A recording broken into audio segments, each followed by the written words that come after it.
des agonies lentes. On voit sortir, l'été, par les superbes temps, les poitrinaires longs, fluets tremblotants. Ils cherchent, l'œil vitreux et noyé de mystère, dans une grande allée, un vieux banc solitaire, et que le soleil cuit dans son embrasement. Alors, ces malheureux s'assoient avidement, et débiles, voûtés, blêmes comme des marbres, regardent vaguement la verdure des arbres. Parfois des promeneurs au regard effronté lorgnent ces parias par le mal hébété. Et jamais la pitié, tant que l'examen dur, n'apparaît sur leur face aussi sotte que dure. Trop béats pour sentir les deuils et les effrois, ils fument devant eux, indifférents et froids. Et l'odeur du cigare, empoisonnant la brise, cause à ces moribonds une toux qui les brise.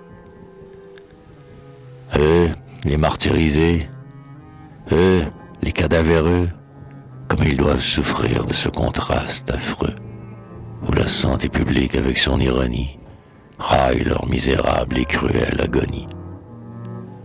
Pour eux, dont les poumons flétris dès le berceau s'en vont, heure par heure et morceau par morceau, pas d'éclairs consolants qui fendent leurs ténèbres. Puis, ils sont assaillis de présages funèbres, ayant en plein midi, par un azur qui bout, l'hostilité nocturne et louche du hibou. Un convoi rencontré près d'une basilique, un menuisier blafard, à l'air mélancolique, qui transporte un cercueil à peine raboté, où déjà le couvercle en dôme est ajusté. Un lugubre flâneur que l'âgerie décasse, qui se parle à lui-même en traînant sa carcasse, et qui répond peut-être quelques vieux remords. Une main qui remet des faire-part de mort. Un prêtre en capuchon, comme un jaune trappiste, toutes ces visions s'acharnent à leur piste. Le terme de leur vie, hélas, va donc échoir. Ils le savent. Celui qui scrute leur crachoir en a trop laissé voir sur ces figures fausses, pour qu'ils ne songent pas qu'on va creuser leur fosse. Ah, j'en ai rencontré plus d'un par les chemins, qui cachait à moitié sa tête dans ses mains, devant un corbillard gagnant le cimetière, et j'ai senti pleurer mon âme tout entière.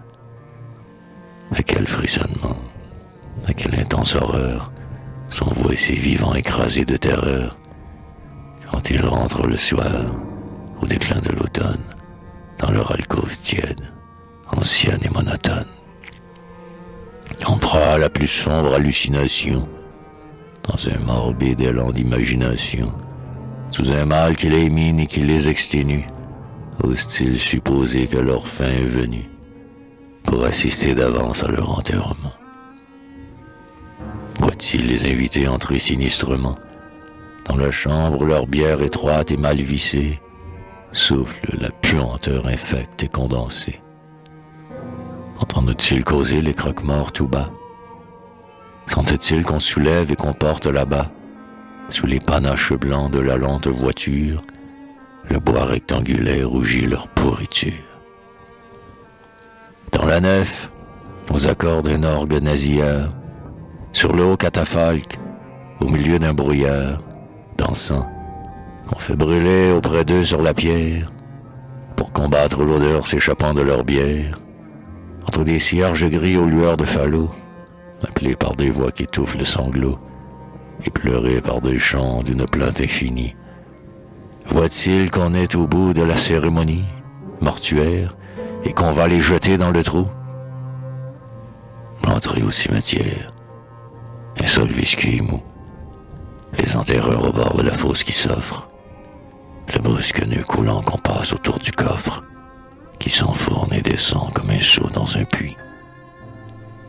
La heurma du cercueil au fond du gouffre, et puis, à la fin, les cailloux, les pierres et l'argile qui frappent à coups sourds leur couvercle fragile.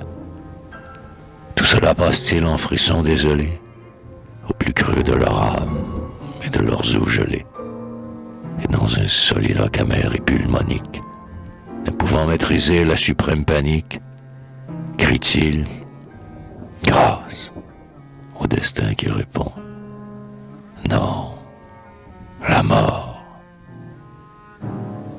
Ainsi je songe, et j'offre à vous que le spleen mort, à vous, pâle martyr, plus damné que Tantale, ces vers noirs inspirés par la muse fatale.